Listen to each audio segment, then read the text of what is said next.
There are so many websites online where you can download free fonts.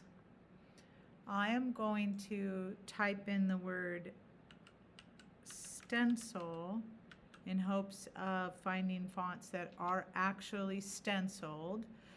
These fonts will have stencil in their name. So the reason why I like these fonts is because you won't have to pull out a lot of inside pieces. So stencil fonts are things that I find useful when we're making vinyl stickers. I'm just going to download this first one here.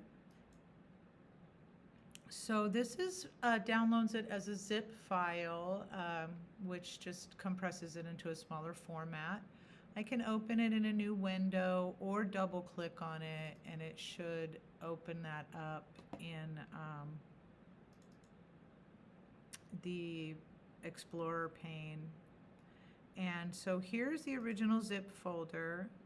When I double clicked on it, it unzipped the file and made this file here, Aromatics Stencil. It has the same name as the zip file that I downloaded.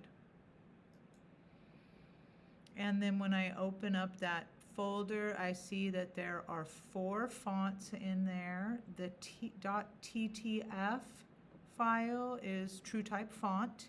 And so these are the fonts that I'm going to want to load into my MacBook. You can go into, let's see, is it applications where we can find the font book? Yeah, right there. Or back where I was I? I was in the downloads. I believe if you just right click on it, you can, each individual one. Okay, so I'm gonna download, I think I can select them all by holding the shift key. Open with font book. So when you're in the font book,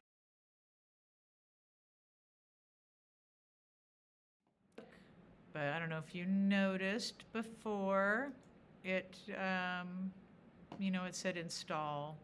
So I wanted to hit that button and install the fonts, and I'm just going to go over here and make sure that